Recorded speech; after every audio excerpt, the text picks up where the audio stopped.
Huge round of applause for Pauline O'Brien, everybody!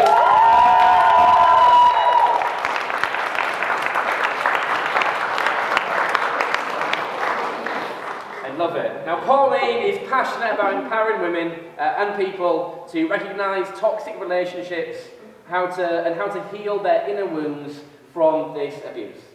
She's here tonight to empower anyone who's going through this pain or anyone else that they might know. With a speech entitled, "Warriors Don't Cry," do they? Please give a huge round of applause for Pauline, everybody!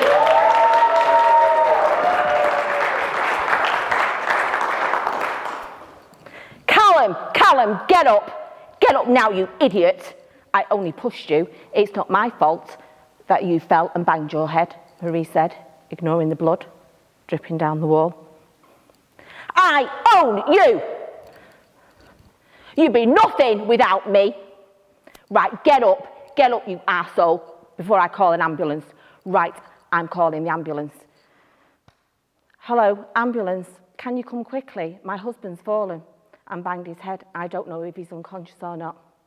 Thanks.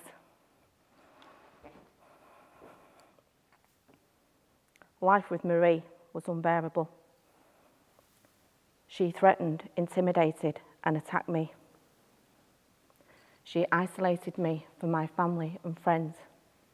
She controlled me and stalked me on social media. Marie raped me. She left me with very little money.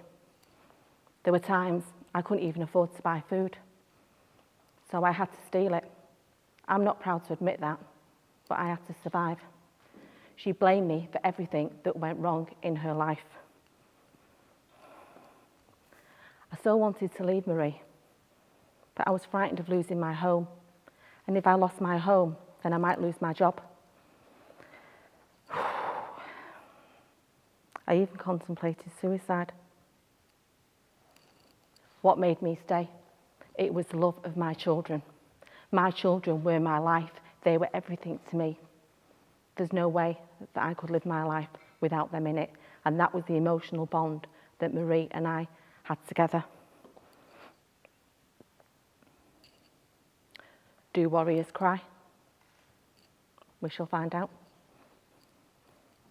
Marie, is that you, Callum? Yes. The paramedics do not know yet that I have died. I so loved you, Marie. Whatever. You will go to prison for my murder, and you'll be subject to doing things in prison that you do not want to do. The last thing Marie remembers about her dream is Callum walking away sobbing. Warriors do cry. It has taken my death to make me realise that I was in a toxic relationship. I could have taken control of my life by accepting and facing the fact that I was in a toxic relationship. I could have learnt to love myself again. I could have felt and expressed my anger at the way that I was being treated. I could have used my voice and found someone I trusted and told them what my life was truly like. I could have done this by self-parenting my inner child. Buddha says, if you want to know what's going on in your inner world, look at your outer world.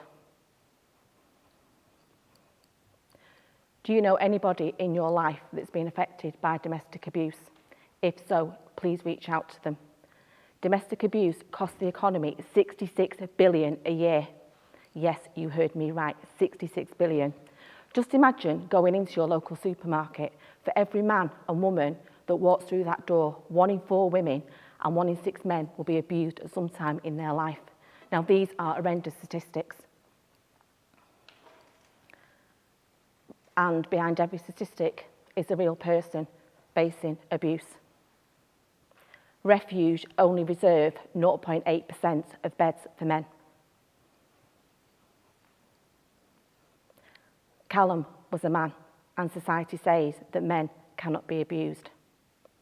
I'd like to leave you with a quote from Socrates. I am a peaceful warrior because all my battles are inside of me. I am dedicating this speech to a little girl. This little girl had to face years of the parents she loved fighting, and the fighting was her daddy hitting her mum on a regular basis, to which she witnessed. No child should have to see that. No child should have to go through that. So that little girl vowed when she grew up, she would find her voice and she would help stop domestic abuse. So what happened to that little girl? Where is she? Did she survive all that trauma and the train wreckage that was to become her life? Because if the people you care about can't be there for you, then who can? That little girl is me. And here I am today. And believe you me, I'm going to empower people against domestic abuse. Thank you.